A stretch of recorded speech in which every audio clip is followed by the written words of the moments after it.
What's going on, everybody? We are back for another episode of the ABJ Podcast. Did not have a show yesterday. My guest unfortunately had to reschedule. We're gonna try to get Rembrandt on at a later date. So I scrambled yesterday trying to get someone to come on. No luck. Today, the powers that be at Smash Master Wrestling made some things happen. I think there's a little stake in the game here. I think the only reason why Uncle Masty wanted this interview is I think he's trying to do a little scouting report. So we'll get a little bit out of J Boujii later on in the podcast with that. Before we get into it, though, I want to thank our sponsor, Elevation 1470, is reinventing the style by bringing traditional and nostalgic apparel to Frackville and the surrounding areas of School County, Pennsylvania. They pride themselves on hometown heritage and community. Elevation 1470 is where the trail begins. You can find them at www.elevation1470.com for the latest traditional and nostalgic style in School County, Pennsylvania. If you've been seeing the vlogs and seeing the stuff, I'm wearing that little beanie with the EL. Also, the Schuylkill Mall hoodie is by them. They have a lot of cool stuff, more stuff coming all the time. So definitely go support them. Also, links below for myself, my merch pages, my Patreons, any way you want to support the podcast. We did announce, actually, I don't think I announced it on my platform. I announced it on Bad Booking. I'm going to the UK. I've never been out of the country. I've never traveled, but I'm going to pull the trigger and I'm going to go in August and I'm going to do 11 days in the UK. Me and a buddy, one of our listeners, me and him are going to meet there. He lives in Australia, so we're going to kind of meet in the middle. We're going to explore the UK, get a lot of really cool content, as well as we're going to go to Wembley Stadium and we're going to see that AEW show and see what's going down. I reached out to some independent shows out there, so we're really going to open up the scene, and ABJ goes international. There is a cool T-shirt to commemorate that scene. If you want to grab that T-shirt, all funds from here to then is going to support that trip and all that. So any support you can do, that'd be amazing. Also, links below for my guest, as well as Philly Mike, who's still on the shelf due to an injury that may or may not have to deal with my guest today. So if you could support him, that'd be amazing. Also, a huge thank you once again to Smash Master Wrestling and High Tension Wrestling for getting this together and having this conversation. So without further ado, let's bring in the most beloved, hated, whatever you want to say, man on the independent wrestling scene, Mr. PWI, J Boujii. Yo, I love it. That was amazing, man. That was loved and hated.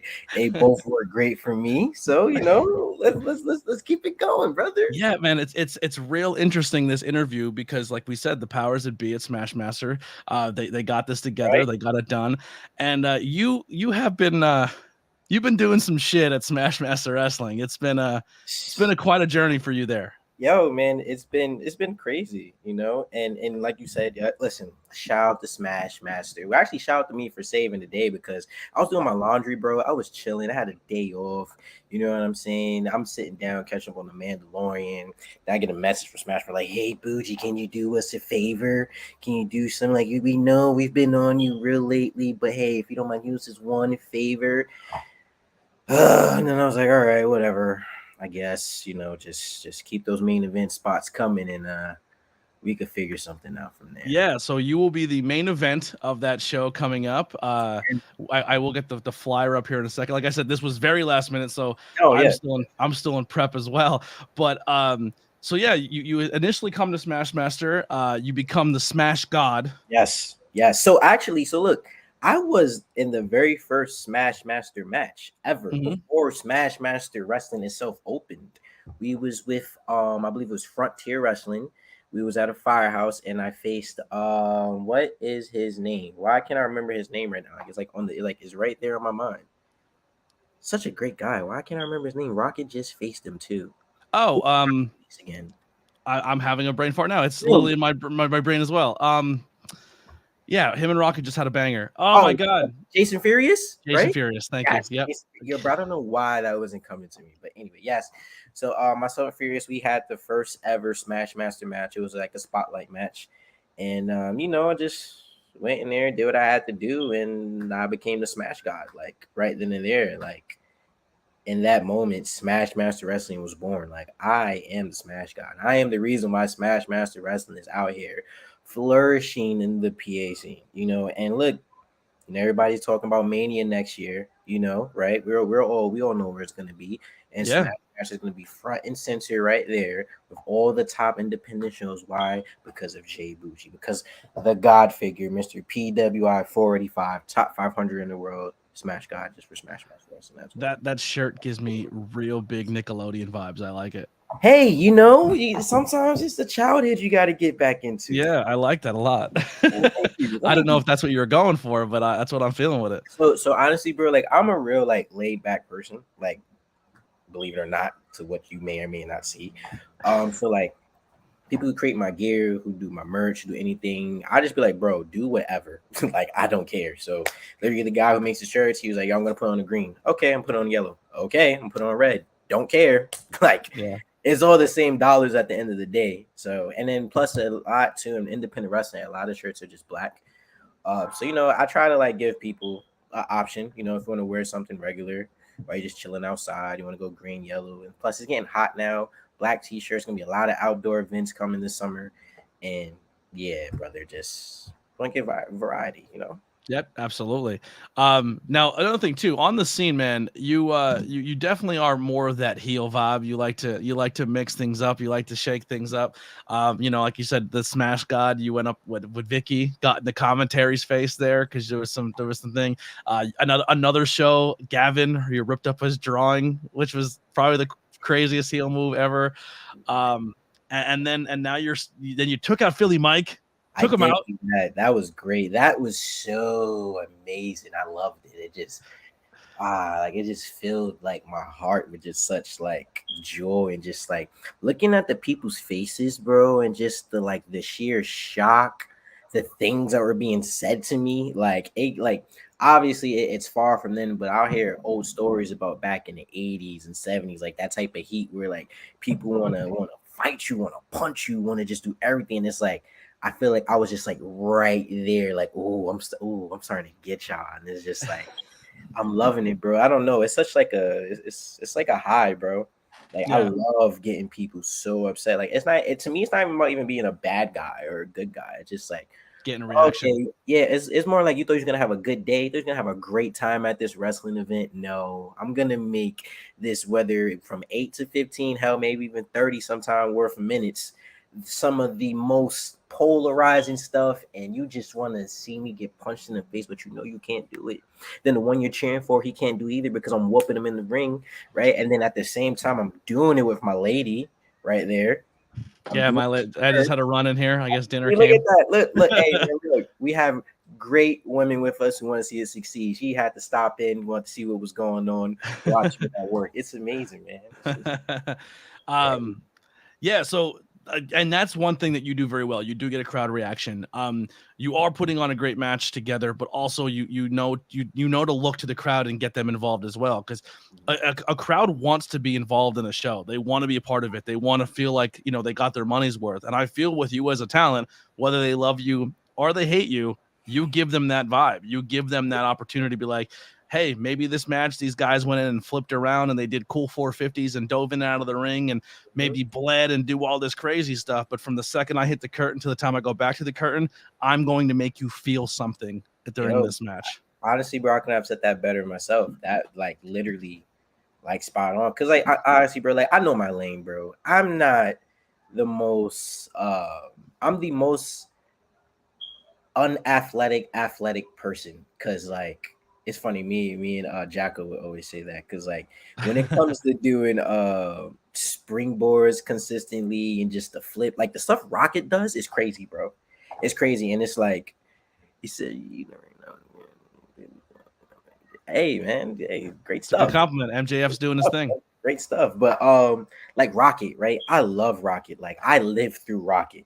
Like literally He's all the he's stuff he's that he's he crazy. does, bro, the stuff that Rocket does, I wish I could do. But being that I know that it's just not my bread and butter and what I do, I live through Rocket. So when Rocket starts wilding, I feel like I'm wilding. Like Rocket reminds me so much of myself. Like so much of myself when I first started. And it's crazy because like when we first met each other like last year at a Titan show, but it was just like a quick what's up. Then we really got in tune with each other when we was both doing the GCW settlement series. And he I had a told me, blast there. Yo, it I'm was so happy I went to those. I went and amazing, bro. I put my name in the hat to try to get commentary. Unfortunately, it didn't happen, but at least people knew who I was. Like I went in there that day and people were like, "Yo, Blackwell, you doing commentary?" Because a lot of you were excited I was there because I know yous and I would have put you over in commentary or I would have added more to that layer. Fortunately, it didn't happen. Maybe next time, Brett. You know what I mean? But they were the coolest shows I've seen because there's people who showed up at that show who are a part of NWA right now with Thrillabilly, and there's people who are on MLW like that. The people who showed up for those shows were unbelievable, and the matches were thrown together on the spot. They had comedy, they were spoofy, they were funny, but the match quality was awesome. I tell people all the time, go check those settlement series out because people showed up that day trying to impress the right people to get a 100%. GCW spot, and they brought the fucking heat. 100%, and especially like so I got there on, I believe, the 4th episode. From the 4th series and on, then that's when I got there, and I looked at it as something where I forgot who did it. Someone tweeted like, "Hey, like they need people for the next day." Somebody tagged me. I can't remember who. I think it was Philly Mike. It might have been. Yes, it was. I think it was Philly. It was Philly Mike brought me to it. Yeah, it's so funny because Philly got me into GCW essentially. Then I ended up taking him out of Smash Master. Great story, full circle. Yeah. You give it, I take it away. Yeah, it's amazing. I went. You are a god figure. You're that's about as god figures you can get. Yo, bro, people think I just be saying things. Like, I'll be so serious. Bro. But nah, so that's something. I was definitely trying to impress Brett. He liked my stuff. Like, it got to the point where I was the only person in there who had like a story each week. When it was between me and Emil, each week, everyone knew the Summer Series, there was no music being played. But me being me, I'm thinking like, all right, well, I got to do something here. I got to, stand out some type of way. And to be honest with you, I really felt the way my theme song wasn't being played. Like that was so real. Like that was real. So I'm like, yo, Emil, what's up? Emil's like, yo, what do you mean? Like, what's going on? And then it just kept going on week after week. We just kept going back and forth. And then I ended up getting a message from Brett. I got the eyes message. So you get the eyes, something's about to. It's one of those like, okay, what's going on? Yeah, wrestlers love getting the eye message, especially from a promoter. We love it. It's amazing. So Brett sent me that. He's like, yo, you coming? I was like, yeah, I'm there for sure. He said, all right, send me your theme song. I said, oh man, come on, Brett, don't play with me now. Don't play with me. And then for a second, I thought it was Emil behind a fake page, to be 100% honest with you. I thought Emil was just messing with me, made a little fake account. Like, yeah, send you. That'd be amazing. You know what I'm saying? So I get there, still no theme song on the last episode. They give me John Cena's. Now, granted, right? A small part in me wanted to, to look at the camera, give the salute, and hop, skip, and jump to the ring. I wanted to do the whole thing, but I'm like, no, they want me to settle out here, and I'm not settling for nothing. I want my theme song. So I ended up winning. I won the match, my last match there, and I got my theme song. It was amazing. So it was great. Definitely go look at the settlement series. It's a lot of people who like they don't get a chance to be like on the regular like canon GCW shows. Just went out there and just like, yo, go have fun. They're like house shows essentially. Yeah, I hope they keep that vibe of almost like a come show us what you got style GCW show that's not canon GCW, because I really think those are the shows. Like, dude, I remember growing up, and I'm getting the chills thinking about it. It's so stupid, but it's just like I loved basketball, right? But there was those pickup games in the summer where like high school coaches were sitting there, or maybe like someone who was in the gym that you're like, I need to impress that person. And everybody in the gym knows they're sitting up there, and everybody knows that there's a name there. So everyone balls out. Everyone goes as hard in the paint as they can. And I feel like that's what those settlement series shows were. It was just like, this might be my only chance. I got to come in here and show up and show out. And I thought you definitely rose to the occasion. Definitely. But one thing I definitely want to compliment you, and I know a few names you dropped out there, and one of them is going to be mentioned here as well. So it was mentioned you as well. You and Ahmed, GCW is going to start putting you on a full time sooner than later. Another one, Ahmed, you come from a group of talent that you guys rode together between you, Face, Jocko, Boujii, Rocket, like, and it goes on and on. You have like a crew of people. And I really want to stress to people, as an outside person who does not wrestle, I come and I do production, I do whatever it needed to make the show flow. You can tell when there's a tight group of people in a family that come to a locker room, but also collaborate with other people very well, but they come with a car full. Yous all are so good at one thing, but it's different from the other. but also you guys also feed into each other and pick each other up to get each other better on where you might be slacking. Like Rocket is like you said before, go out and does 450s. He can jump. He can do everything in the world, but traveling with a face, traveling with a Jocko, traveling with you, he knows there's more to wrestling than just the flips. I need to play the crowd. As soon as he comes out, his music hits. People are dancing, bop, bop, bop. And he gets the crowd just as invested in him as a person as he does when he does his moves. That's like a home run. Daniel Alexander, another one, gets the crowd invested right away, and then goes out there and blows their minds with his abilities. And I really feel that iron sharpen iron mentality that you guys have with your crew is awesome, and I really look forward to seeing any one of those talent on a card. And if no one's ever seen you before, I give the elbow, like, just fucking wait. You know what I mean? Yeah, bro. Like everything said there is true. Like I said earlier, like with Rocket reminds me of myself, and Rocket's really good. And I talk to him all the time, like, yo, bro, the flips is fire, but you always got to do it. You feel me? And it's like I'm at that point now, and it's so weird because I even talked to Shayla about this, where like someone J Boujii is the first person to get my kid to yell explicit straight from his soul. Hey man, that is a high compliment. Thank you. Love Pete's kid is in that very early transition phase of becoming a professional wrestling fan, and when he found out what was going to happen at that Smash show, he's like, I might have to go talk to my wife to make sure he's going to be okay, because his son was so invested in the Philly Mike and the Rosh and like this and the whole save, and then the way it all, we'll get to that in a minute, but the way it all played out, he was like, my kid is he's gonna have a problem here. and there it is. He cried. You made a kid. Made a kid feel an emotion. I love. Yo, I ain't gonna lie. That weekend, I think I made kids. I think the day before the Rosh match too, I made a kid cry. And then Mr. Evander James. Yes, him? Yes.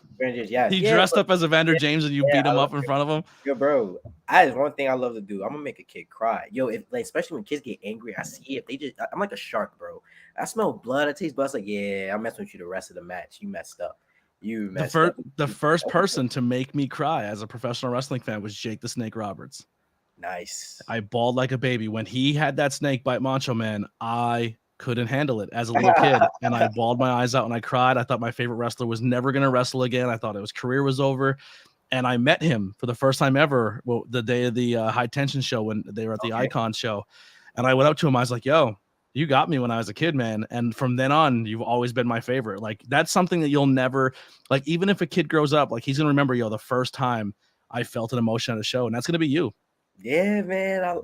Listen, man, I'm here to create moments, bro. Like, I don't, and this is kind of go back to what I was gonna say about with Rocket, where it's like, bro, just create moments. Like, you're athletic, you can do all this stuff, bro. But I promise you, if you do this, it's gonna stick. And it's like, we be talking, bro. He'll text me like, yo, bro, what you think about this? Yo, bro, I want to do this. I'm thinking about that. I'm like, bet, let's do it. I say, I'll tell him right now, I'm like, bro, I'm gonna get you right. Like, whatever you need, whatever you want, I'm gonna make sure you're good. Like, Rocket, that's my little brother in this game right now. So. You feel me? I love him I thought he looks like a genuine golden baby face, but I love him as a heel.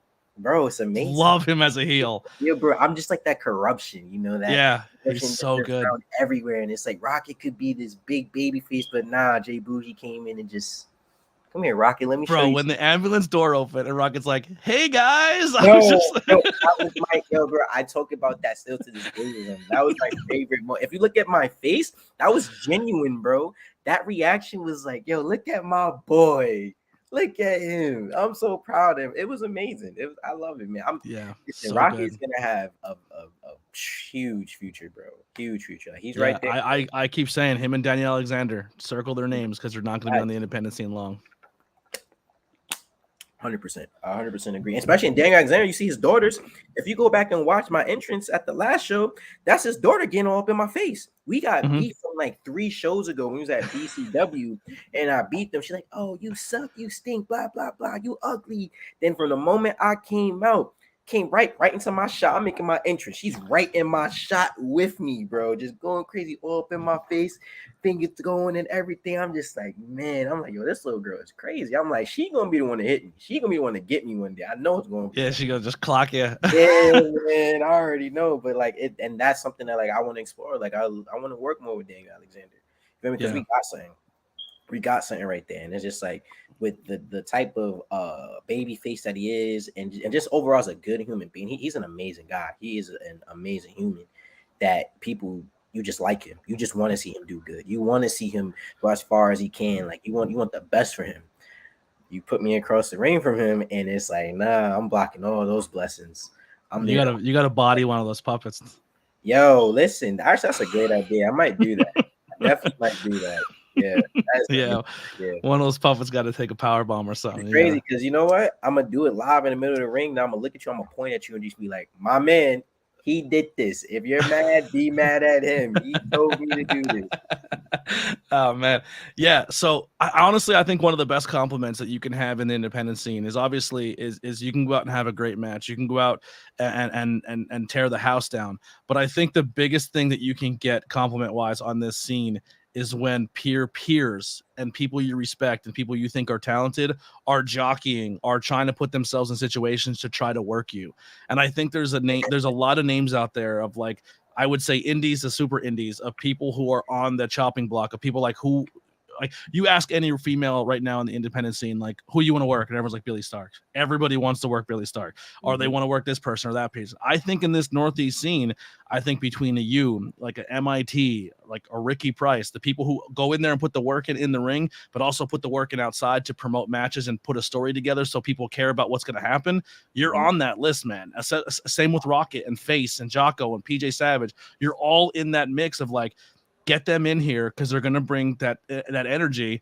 But like, that's got to, like, how do you feel in that mindset? Like everybody wants to work you. It's so crazy because like, the Philly Mike match, that was him. Mm-hmm. Like he was like, I want to work Boujii. I had no idea about that until like I was speaking with Rosh one day. And he was just like, and this was before like I really got on his bad side too. So you know, he still kind of liked me a little bit, like had a little bit of faith in me still to kind of like cool out. He was like, yo, Philly Mike wants you to work him. Now I was unaware of his injury at the time too. You know, it wasn't until like it really got out there. I'm like, oh, he's hurt. All right, cool. I'm about to have my SmackDown versus Raw 2006, 2007 GM mode, where you know you go into the matches and you make sure the limb is red and he's out for like 6 to 8 weeks or 6 to 8 months, whatever. Yeah, that's what I was thinking right there. Just put him on the shelf. But it's kind of crazy because like I remember back at the Settlement Series too. Like Rocket told me he watched me like when he was doing like backyard stuff and then like those stuff he was watching, bro. I was still at Johnny Rods and Gleason. I was still green as hell, and it's like, you was watching that? Like, that's crazy, bro. Like, because then to now, I'm totally different person. So it's like that kind of put it in perspective. And it's like there's a lot of other talent who are either older than me or younger than me, but just, you know, we're at different places in our careers right now where they'll hit me up like, yo, bro, I need advice with this. Yo, bro, I need that. And it's like, I'm no vet at all. Like, I don't consider myself a vet, but it's like in ways, I guess, whatever's underneath vet, I'm getting that kind of respect now where people are coming to me about stuff. And it's so weird, bro. It's so crazy because I'm not even 2 years in yet. Like I make 2 years in 5 days, bro. Like, wow. Yeah. Like, so like J Boujii, it'd be J Boujii's second birthday essentially in independent wrestling.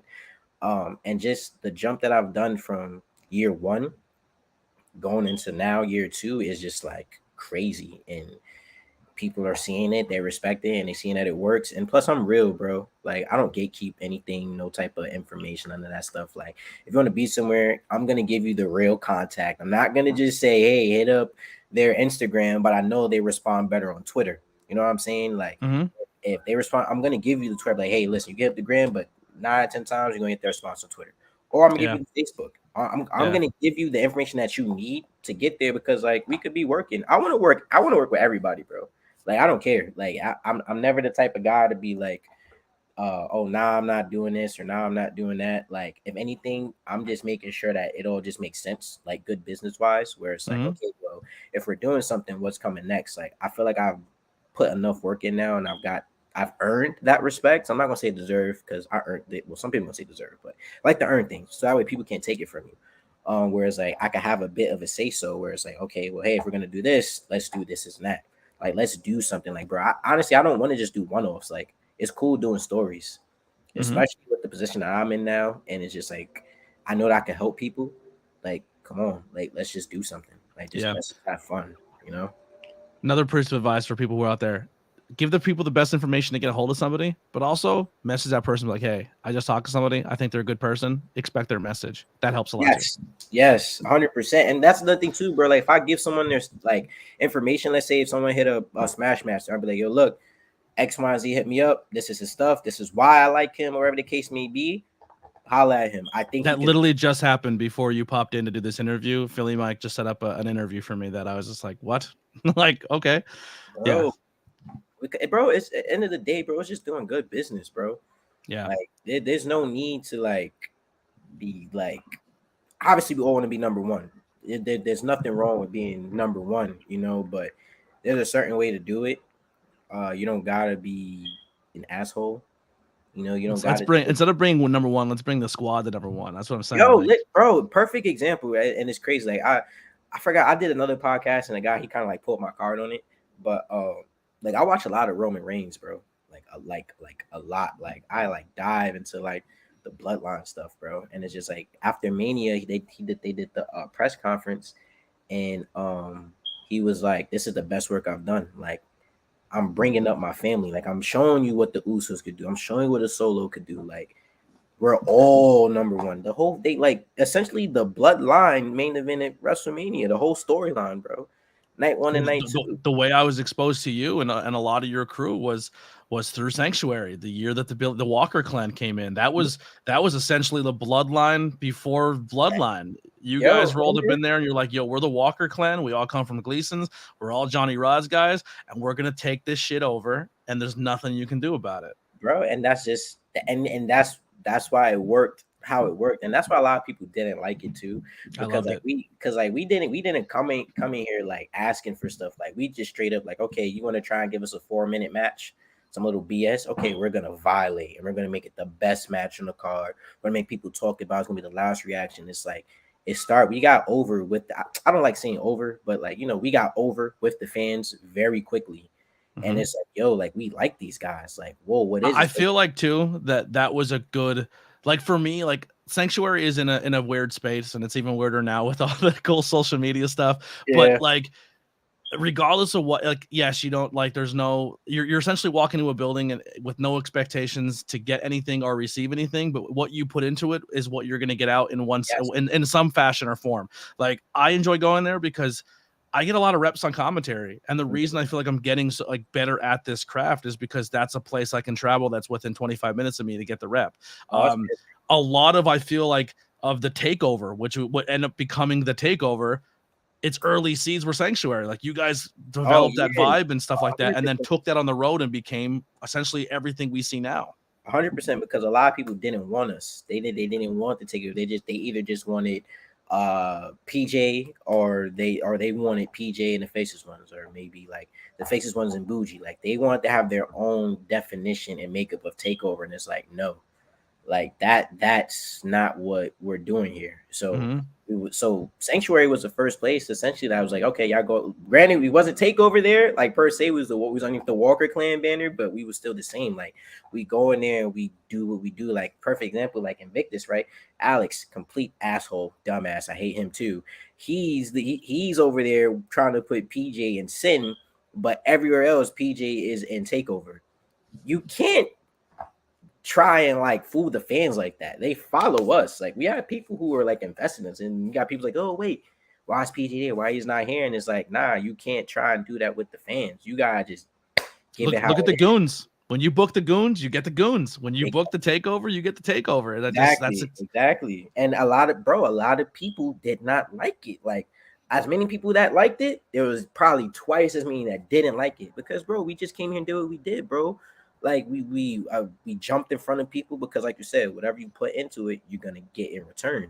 A lot of people they're just walking in, oh yeah, blah blah blah. Nah, but when you got four strong dudes, bro, who come in here, know how to work, know how to perform, know how to engage the crowd, know how to do everything, know how to talk, cut promos, promote everything, bro. It's like, yeah, like you not as good you thought you was. You feel me? Now you got contenders here. You either gonna rise up with us or you're gonna fall. We're gonna keep going up, and that's literally what it was until the day that it wasn't anymore. So Yeah, absolutely. First time I seen J Boujii work, it made me it made my goal to get out there and get heat the way he does. So thank you. Yeah. Donnie Oh, thank Bambino. you, bro. That whole season was the best in Sanctuary. There you go. Another one there. Crispy in the chat says, "What's up?" Thank you. Thank you. Jay Boujii, one of the realest people in the game. Always love him. So, kind of rewinding. I usually start the episode with this, but we kind of got into it. You talked about Gleason's and stuff like that. Mhm. Talk us through, finding that school or being like, "Hey, I want to get into this business." Like how did you land your school? Why did you pick that school? And maybe walk us through of what you got out of that experience. Yeah. So I always wanted to wrestle.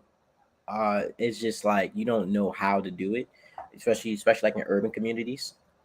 It's either basketball, baseball, football. I played baseball, wasn't that good at it. When someone threw a curveball at me, I quit. I played basketball, it was okay. Like it just a lot of like Didn't have a lot of height. yeah. You know that.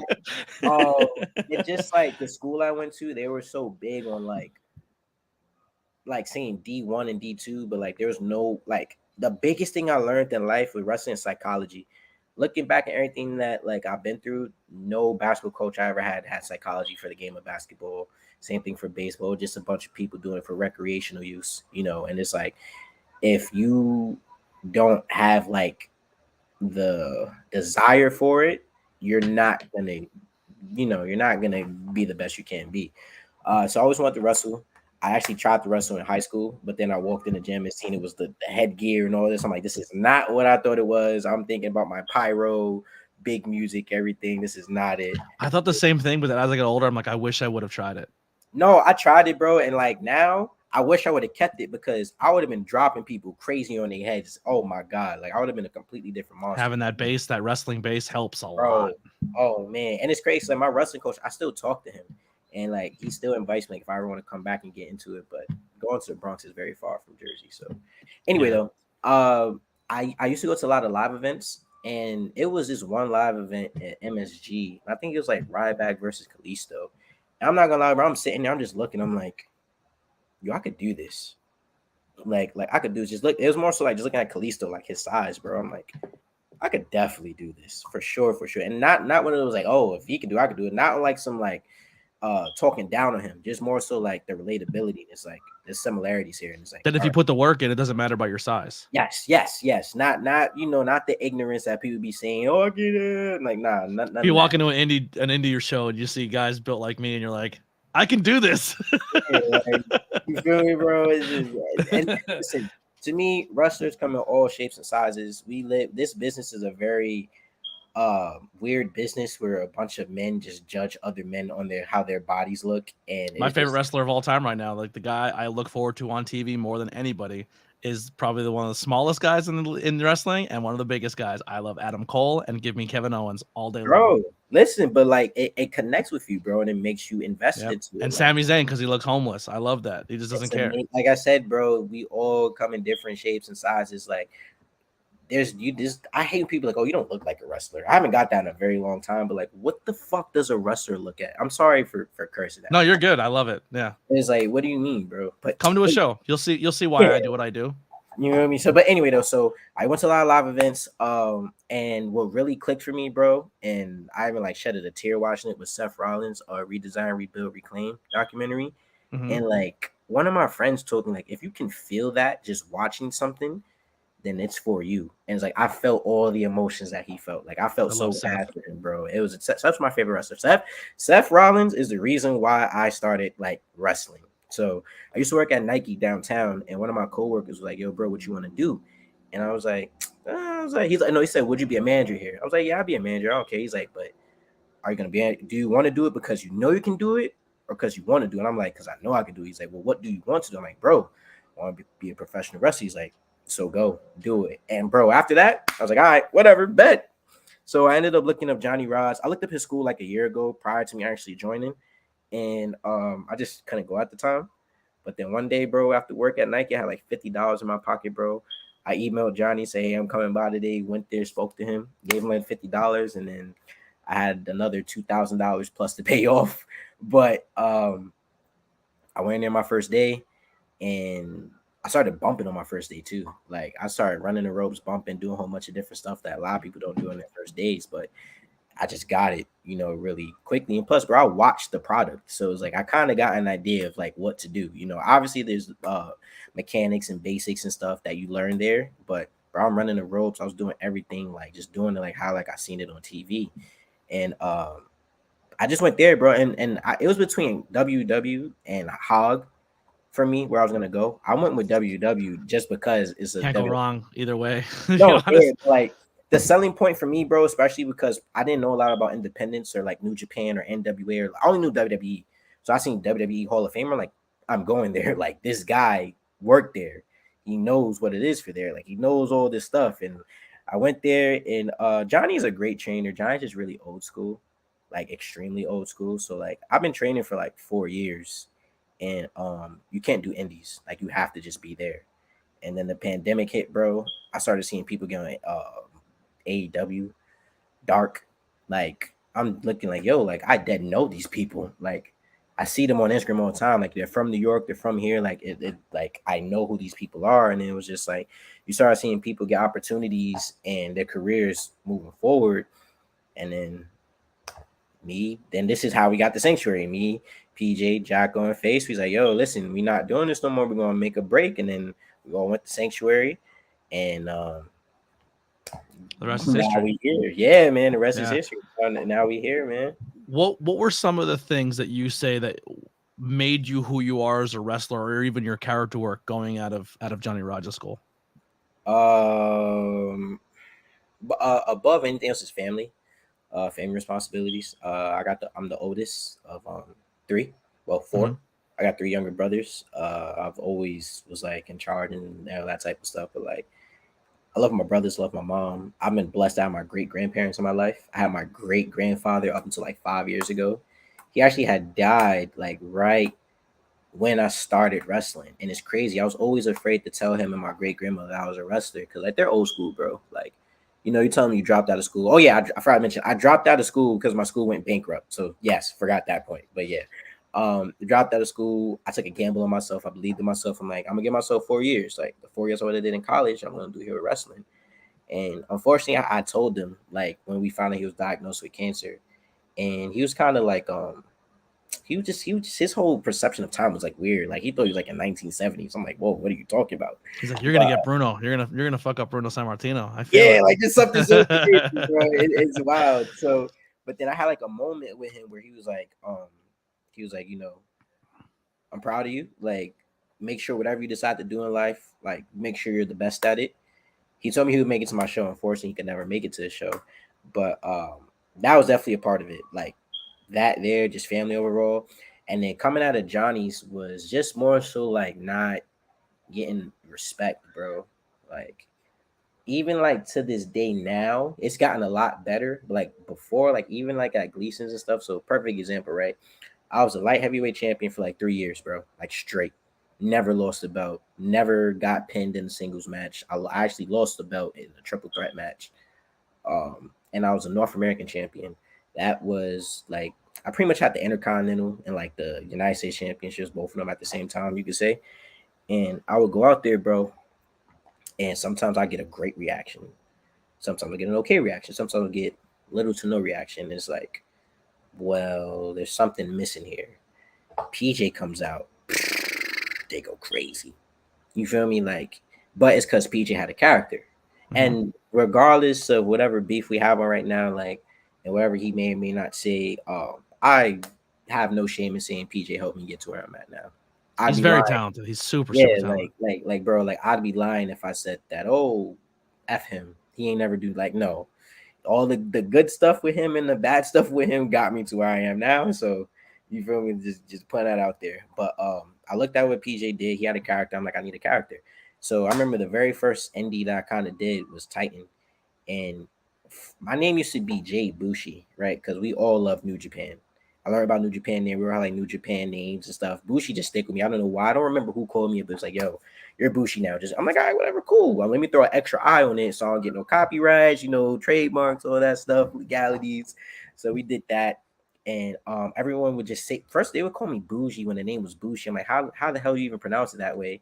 Bushy, just a whole bunch of other stuff, bro. And like no one would ever say my name. They would call me by like the tights I had on. So I had like Black Panther gear. They said, "Oh, hey, Black Panther." I had Spider-Man gear. Hey, Spider-Man. Like, you know my name, bro. Say my goddamn name. Like, stop playing so damn much. So that was a really, really big thing. And then like Shayla, she was like, you know, you gotta give them what they want. And then plus I also spoke with PJ too. He was like, yo, they keep calling you Boujii, give them Boujii.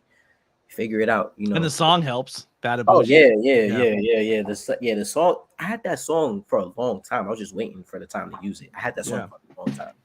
But so like Boujii, what you see now is literally a product of like everyone here being so disrespectful to me, slighting me, not giving me the respect that I've earned.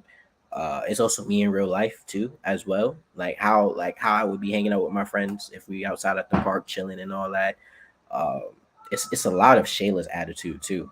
Y'all think it's me. That's really Shayla. Like her attitude is crazy, bro. Crazy. A lot of that comes from her.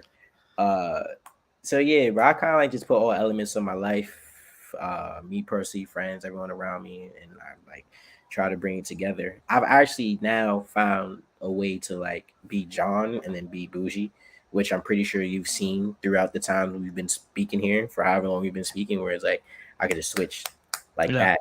And I appreciate you coming out of character for this. It does that's my goal here. Is like I like doing character interviews and I like throwing it in there, but I do like when people you get to see the behind the curtain a little bit. You know what I mean? Yeah, bro. Oh, that is a big B. Jesus Christ. Yeah. So like, nah, bro. So like, there's like a honeycomb like outside my window. This bee is huge. But anyway, though, I'm sorry. That's all right. Yeah, like it's all a conversation, bro. Like I don't gotta be on 10 all the time, bro. And plus, sometimes I don't feel like being Boujii. I just want to talk. Just want to chill, you know, doing some calm stuff. Kind of going back to the school and just looking at the Savages, the Faces, the Jockos, the U, the Moshes, the Dreamers, the Bully Rays, the people who all came from that school. Great heels, great people know how to work a crowd, great at being a bigger than life bad guy, but also knows when it's appropriate for the bad guy to take their fall and put over the next person. I actually had a conversation with Walker about this, and he gets frustrated because the way Masha's booked sometime. And I literally said, Masha is Iron Sheik.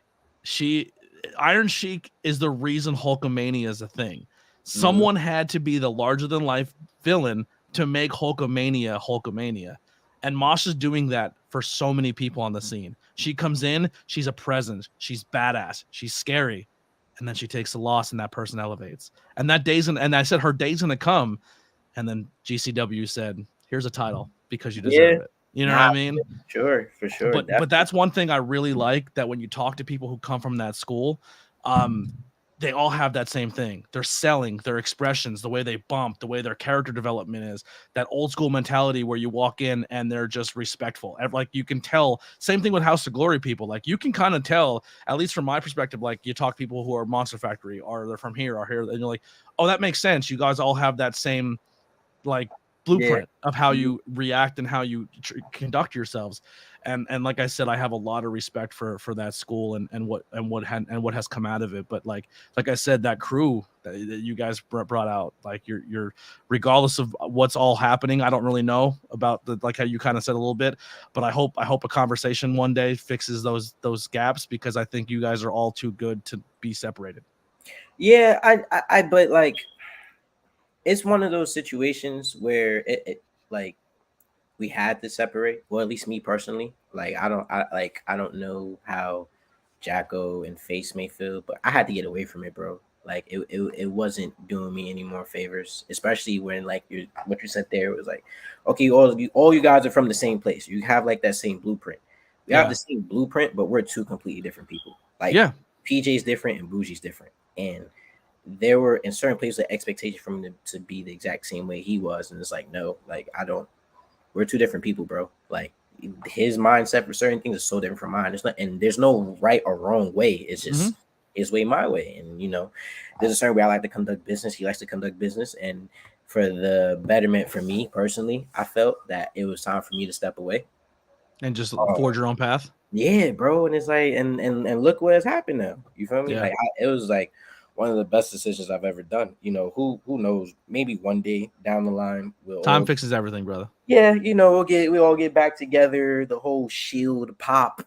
Oh my I hope God! I'm there. I hope I'm there for it. You know, takeovers back. I will say I do think that um there's still a lot more to be done as a group. A lot more because we only did a run for like a year and look how far we got. And then now look at us, almost a year. Within the year of our first run, we separated. Now look how far we all are. And we're almost coming up on a year again from the break. So it's just like it goes to show too that all you use, like, I know some promotions have broken up the Faceless Ones as a tag team and they're doing solo stuff now. And it just goes to show that how talented that whole group is that you can put PJ here by himself, you can put you here by yourself, you can put Face here by himself and Jocko here, and all four of you are gonna be the top guy in every promotion because you're all so fucking talented. Like that's thank you, bro. I really appreciate that. And the most thing I'm proud of too is like Face and Jocko. Like they're getting their own identities because again, like it's hard being in a group and then having a PJ in there where he's such an old school 80s wrestler and every person 50 years old, they fucking love him.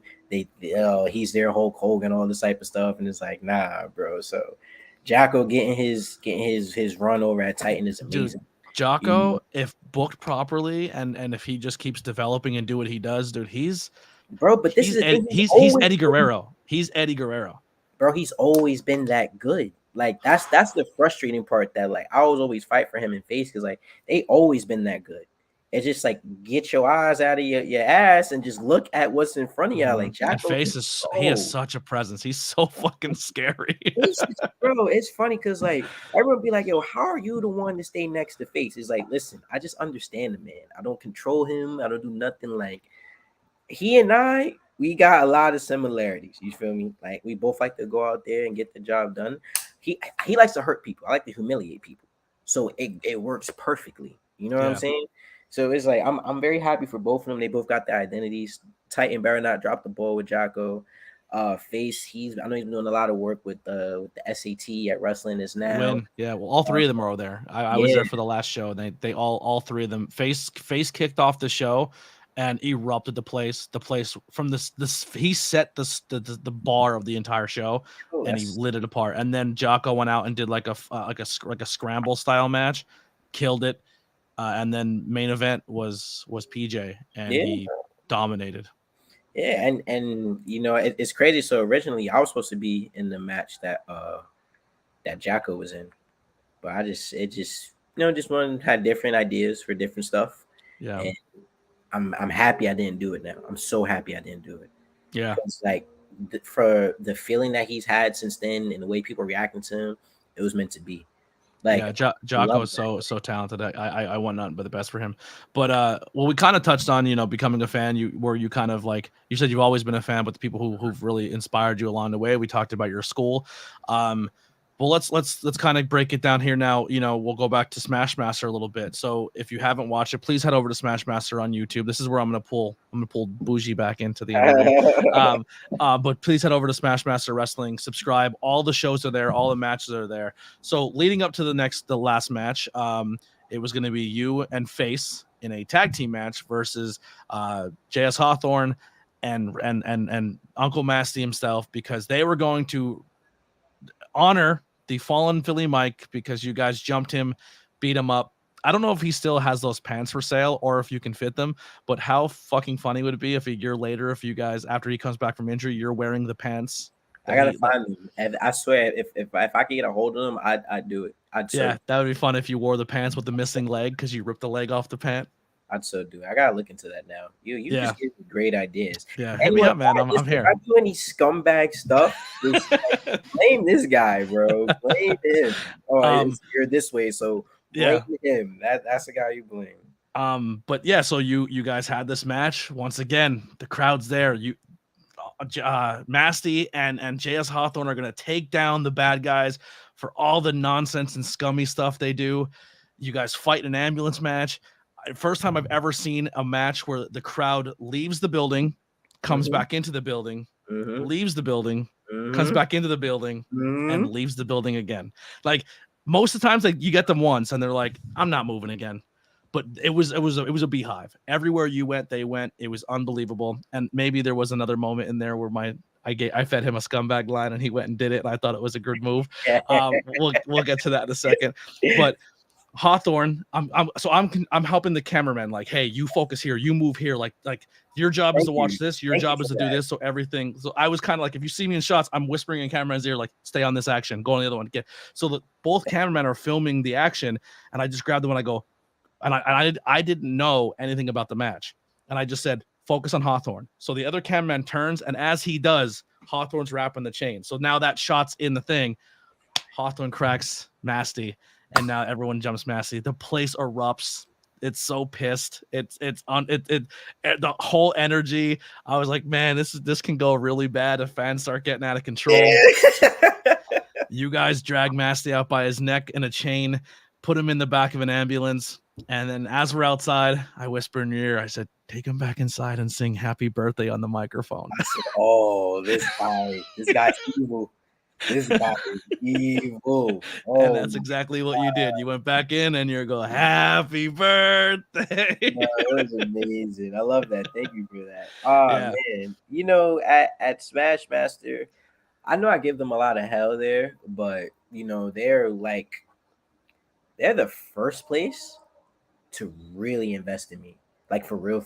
Like I didn't even see how deep they were investing in me until prior to the Philly Mike match. And it's crazy because that just happened. And there's been so many matches in between there. Like, but when I seen what was going on, I'm like, oh, you're investing in me. Okay, well, let me take this investment and use it how I want to do. You see, because Rostar's going to be in there, you know, some type of rah, you know, hey, locker room leader, all this type of stuff. No, give me my envelope, get me in the main event, and we are good to go. You know, but then we see what happened with Philly.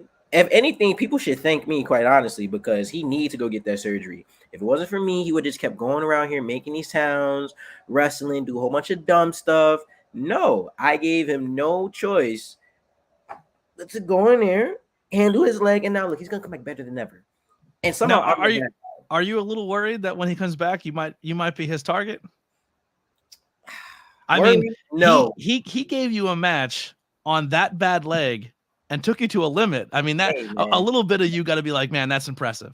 Look, it's very impressive. Very impressive. Look, Philly Mike is an amazing competitor. He's a great guy, the whole nine, you know. Worried? No, but do I expect him to try and come after me? 100%. Because that's what I would do. Especially if someone hit my girl, knocked her down in front of me while I'm on the floor, like, yeah, I'm coming back. I'm thinking about that every day. And if I drive him twice a week since that day to physical therapy. He's working hard. He's working hard. Listen, next time I've never seen a guy come out of a brace so quick. Hey man, I found that a little suspicious too, because we was at the last show at Smash Master and he's over in the corner. I'm looking at him like, how you standing so fast already? He's motivation. He has a lot of motivation. Very suspicious, my brother, I will say. But dude's feeling like Wolverine. Yeah, we might have to look into that. You know, there's a little red flags there, brother. But, we're gonna, you know, just gonna go back anyway. But anyway, so yeah, Smash Master is I've made it my own. Smash Master's identity is J Boujii. You know, like I'm the one who's, like you said, the crowd went outside, the crowd came back in, went outside, came back in. Why? Because they want to see me lose, and I think I'm the only person that's undefeated. I'm undefeated at Smash Master. I think MIT is also undefeated. MIT also. I think so. Listen, I could be wrong. If he is, more power to him. We're on a different level. You know, there's not a lot of people that could be next to me, you know, on that level and still holding his own. So. Shout out to MIT. I hope you're undefeated, brother.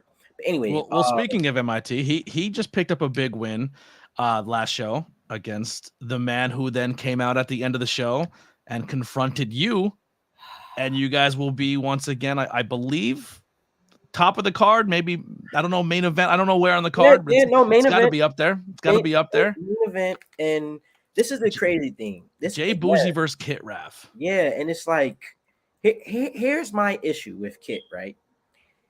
Kit decided to come out at the end of the beating, right? He stopped me from singing happy birthday. What type of friend is that? I'm going out there to honor your friend. I got him going back home, after the ambulance match, first class ride.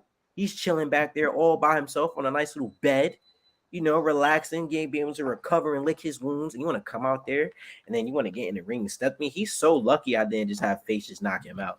He's lucky I didn't just smack him with that chair because the numbers was in my favor, 100% in my favor. But I was like, hey, you know what? Let me just see what he about. Let me see what he on. You know what I mean? So I got up in his face, and then Adina comes out. It's like, kid, watch the product, brother. The last couple that was in the ring with me, both got laid out.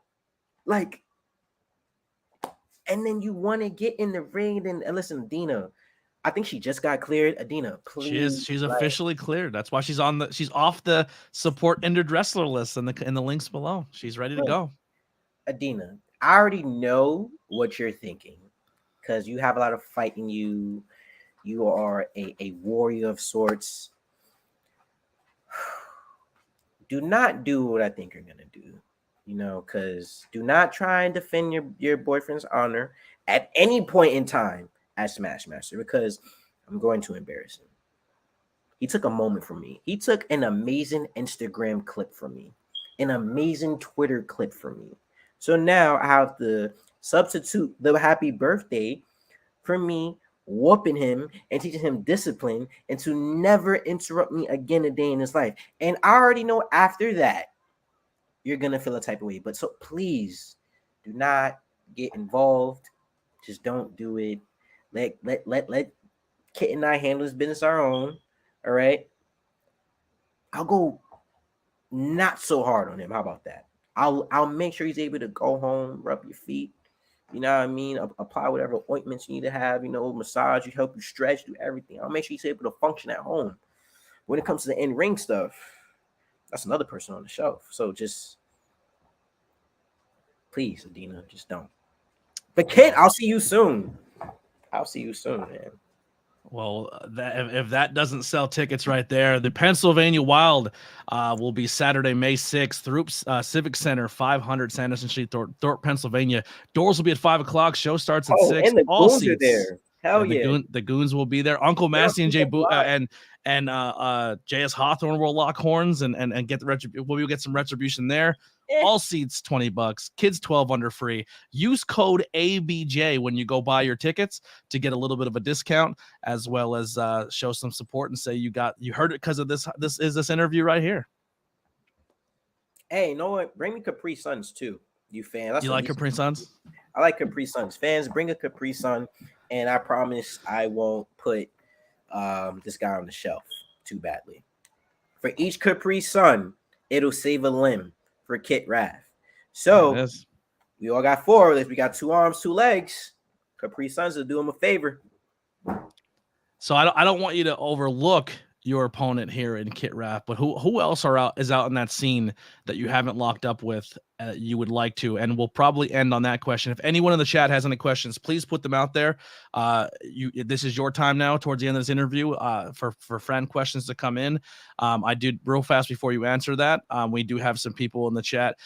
Justin said I can relate to 2 inspirations are Lamar Jackson and Tyreek Hill because they ain't the biggest players, but they made a name for themselves. And Lamar's real skinny, but not the biggest, but he still made the NFL. And I hope to God he comes to Washington because we need a quarterback. A college buddy of mine showed J Boujii training when he first started and helped me push to find my school when I was done with college. It's coming from Ricky Price. There you go. Who would have thought years later he'd KO me with a pair of Crocs? There it is there. Ricky's cheek is still on that thing. I seen J Boujii walk away live in person. Boo, just kidding. Chio. Yeah, face. Me and Cass will always say, just kind of let him do his own thing. From Justin Rodriguez. Yeah, a lot of good stuff here. I'll bring a whole box of Capri Suns if I can make it. Hey, listen, look, I'm gonna be fine either way. It's Kit Raff who's gonna hope he brought them. So, yeah. But yeah, who else is on the scene here that you would like to work, or maybe call out for a promotion to be like, hey, let's get this done? Just like in general. Yeah, Leo Rush, for sure. Leo Rush. Yeah, I was actually I was at MLW this past weekend. I was able to work with them in a small capacity, and it was cool. I got to speak to Leo Rush. That's someone I definitely want to get in the ring with. 100% Leo Rush for sure. He's very talented, very much so. And it's just like, again, same size as me, literally, bro. Like we was same size next to each other, about same build. This man's traveled the world, and I want to do a lot of international stuff for real. Like I really want to travel, so I think that's a great way to test myself. And like I want to start going against people who like are like completely different. Like I don't want to say move sets, but just so different type of work from mine. Really like put it to the test and see what I could do. But Leo Rush would definitely be somebody that I would love to get in the ring with. There's someone else right now, and it's funny because like I was like, I'm gonna call him out on my next podcast, but I can't remember his name, so I guess I'll just have to tweet it or something later. But definitely Leo Rush. Yes, sir. Dirty Hills, love them. Dirty Hills podcast, man. Kofi Weedston says J Boujii approved. Yes, sir. I remember the first time I got approved by Dirty Hills. It was an amazing feeling. I've been trying to collaborate with these boys for a minute. It's tough to get a hold of them. I'll definitely try and set that up for you for sure. Yeah, I like their work. Yeah, but yeah, definitely a Leo Rush. Honestly, bro, I'm open to work with anybody. I think I'm at that point now where it's like, I think I could kind of like give, especially when it comes to like storytelling and doing good stuff. Like, I think I'm there, bro, and it's only gonna make me better because now I'm in a position where it's like I can help make somebody better instead of just trying to make myself better. I make us both better. So that's something I look forward to doing. Like I said, contrary to whatever popular belief may be, I'm always one to do great business. I'm not hard to work with at all. But yeah, bro, I would definitely like to, just start having fun. You feel me? Just continue having fun because like I know that I'm going to get signed somewhere. Don't know where. I just know I am, and I know whoever signs me first is gonna make a lot of money. Whoever signs me second is gonna have to pay me a lot of money. So either way, it's gonna be money, and I'm gonna be, bro. I'm just enjoying it right now, bro. I'm enjoying it as best as I can. Forget that May 2023. Oh yeah. Gaming with Justin. I'm sure that's his YouTube channel. So go support Gaming with Justin and go subscribe. Also, Dirty Heels podcast. Search them on all podcast platforms, I believe, as well as their social medias and show them love as well. For sure. But where can people find you, J Boujii? Your link tree's below, which is going to take you everywhere. Yeah, everybody. So upcoming dates, Smash Master Wrestling. Get your tickets there. Have SWF live next Friday and Saturday. I'll be up against the Big Bad Kaiju, O'Shea Edwards. Gonna be a great match, but almost over a year in the making as well. Well, just about a year in the making as well. I just faced Colin. That was a year in the making too. After that, I got Invictus later on this month. Climb for Clout ladder match, which is essentially our Money in the Bank. I'm 1,000% walking away with that because then I get to cash in and become champion at any moment I so choose. So be on the lookout for that. I think those are like all my upcoming shows. Yeah. And then just, J Boujii everywhere. The letter J, not J-Y, the letter J, Boujii, 2 I's. Okay. But I'm at that point now, bro, where it's like, even if you like misspell my name, it says, did you mean? So, yeah. I think I have one more thing I want to throw here, but I do want to quick throw out here. Lindsay in the chat says, congratulations on the baby news.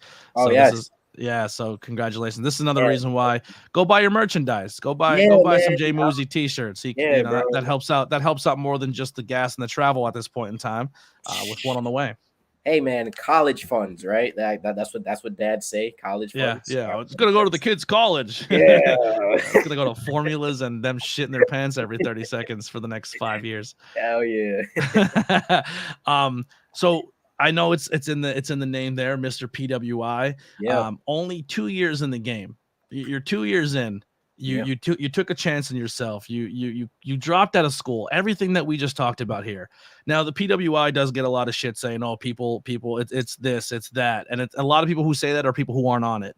Yeah, 100%. And bro, look, I say this one thing about it too. I don't want to cut you off. It's like You gotta make something of it, right? Like you can treat PWI as if like, oh, it's some bullshit magazine, blah blah blah, or you can make it a brand. You can make it something. Where now it's like, I go on to places and people say, yeah, we already know PWI 485. It's like I don't even say it no more. Mm-hmm. I just walk in and it's like, yeah, he's PWI. Yeah, he's I made 485 sound like his number one. It's gotten to the point now where people are saying, oh, I'm Mr. PWI 333. I'm Mr. PWI 150. You feel me? Like, I started that at the number 485, at the damn near bottom of the list. I got people on the high hundreds, on the first page of the list, doing the same thing. Yeah. Like, but that magazine's been around forever. It is a very prestigious magazine, regardless of what people say. They love the PWI until those lists come out, and then they're not on it. Then they say this list is bullshit. But anyway, everything we talked about at the beginning, work though. Honestly, yeah, and you made it. You did that shit, bro. They literally, first of all, again, they literally send out a Google like Docs form saying, okay, why should you be in PWI? Like, you can literally submit yourself. Why not do it? Put your damn ego to the side. If you want to get noticed and you want to get your stuff out there, do it, bro. I remember, so when I made it to PWI, when I was driving, I was on my way to AEW for the first time. Mark Henry told me, congratulations. He said, it don't matter what anybody says. Being in that list is a good thing. You feel me? Like, it's an amazing thing. So it's like, I don't care what. It'd be a lot of indie people that talk shit too. It's always indie wrestlers. Oh my God, it stops. Yeah, but yes, I'm sorry, bro. That was a little tangent. I apologize. Do the work, y'all. Look up stuff, make it happen. Don't matter what anybody else says. If you believe in it, you're invested in it, and you want to do it, bro. What was your experience like at AEW? Amazing. I was just there last week too, bro. But I didn't do anything. But I was actually, let me not say I didn't do anything. Like, I helped out, but I didn't do anything on stream. It's amazing, bro. Well, it was a little different because last time when I went the first time, that's when the whole like media scrum thing happened. So it was like a little kind of like that backstage. Like you could just feel it. But this time, people walking everywhere, bro. I seen the Bucks. I actually spoke to Kenny Omega. Kenny is an amazing dude, bro. Like, that's gotta be a cool feeling, bro. Hell yeah. I love watching it, man, because like you see these people getting opportunities like the Accident Andretti's, the Willow Nightingales, and like blowing up like people we've been watching on the scene for as long. Like, I don't know, man. I love it, bro. Kenny Omega, bro. Good dude, bro. Great dude. Yeah. Y'all see me start acting different now. Just that conversation he shared with me, bro. He's an amazing guy. I got to speak to Mike Bennett as well. Great dude. Oh my God. I hung out with Mike and Maria for 3 or 4 hours, and I helped them with a meet and greet. The conversation they gave me, and just if you want to follow anyone on social media and hit 100%. The bell, hit the notification, just, hey, if you're having a bad day, go seek this person out. Follow Mike Bennett. 100%. I told him that, bro. I'm like, yo, you're Pat. So I kept it real with him. I was like, because they just did the reach for the sky ladder match. I was like, bro, to be honest with you, I didn't know too much about it going into it. Just your promos that you cut, your passion is crazy. He's like, yo, thank you. He ended up following me so I could reach out to him. Like, just made a whole different connection there, bro. Good human being. Good human being. And Maria's, dude, everyone kind of just looks at her like, oh, she was just a really pretty girl backstage. And then her mind for the business is unbelievable. And she's so well aware of the independent scene. Before ROH ended and then got bought, there was a women's tournament that was being booked at ROH. She was helping book in that. She knew on the independent scene. She knew of the Willow Nightingales. She knew of the Erica Lees and all those people and the Maxie Impalers. Like, she was searching the most talented people on that scene that she can use. And her mind is amazing. Like, Mike and Maria are a powerhouse of this industry. And Mike had his issues and his demons, and he worked through them, and he stayed positive, and he's just a good human. Bro, it's because they care, bro. That's all it comes down to. They care about this, so they always going to make sure things is going to be better than what it was before. Yeah. Love that dude to death. Well, here we'll end on this note. We didn't get any questions in the chat. We didn't get anyone asking any questions. Maybe more of a statement though. I'll let you interpret this question. And after this favor I just did, y'all, this is what you do. This is what you do. It's okay. Is it right? It's okay. Closing words for May 6th to Kit, to Smashmaster. The floor is yours, Boujii. What do you got to put out there? Same old thing gonna keep happening. Y'all gonna keep stepping up, and I'm gonna keep on smashing. You know what I'm gonna do? I'm getting a t-shirt, a Smash Them t-shirt. It's gonna come soon. Our I Smash think, right? God. We need a Yes. Smash God shirt. Yes, right. I think Kit, you're gonna be the reason why the t-shirt gets me. So once I'm done with you, it's gonna be a nice t-shirt. Like Smash God on the front. Yep. And the Smash Master font and the look. Mhm. And on the back, you could just have like, you know how like a concert list where all the cities they're gonna go to. Yeah, You can put all the names. The names with the date next to them. Smash them. Smash them. Oh, hey, listen, this guy right I here. have good ideas. I have good this ideas. Guy's onto something. This guy, that's my closing statement. This guy's onto something. ABJ Podcast. We're always here. We'll end on that note. Thank you once again, J Boujii, for coming on. Thank you, Uncle Masty and the powers that be at Smash Master for helping this get together last minute. Please go support Smash Master Wrestling. All links below. Their links for their website is also below. We hope to see you all there May 6th. Once again, Pennsylvania the Wild with the Goons. Come get your tickets. Use code ABJ, and we will see you all very, very soon. Just smash a Capri in their face. You don't want to waste a Capri Sun. That's you know, there's just certain things you don't waste in life, and that's one of them. But we will see you guys again tomorrow. We have an interview once again with someone you're once again we talked about earlier, Daniel Alexander, on the podcast tomorrow. Look at that. Badass kids. Great. Amazing. Mr. Sam will be after that. My buddy James from the UK after that. Kit Raff, so I'll get to talk to him leading up to this fight as well.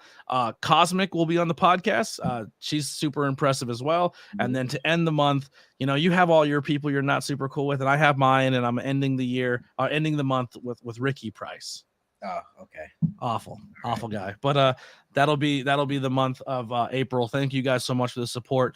If you are watching this wherever you may be, go check out the links. Please subscribe and over on the YouTube side. And if you want to listen to this in your car, if you need to kill time, Spotify, all those platforms, just search ABJ Podcast and leave a review. And we'll see you guys next time. And here's some music by the Converse Kid, Billy Trey. We're out of here.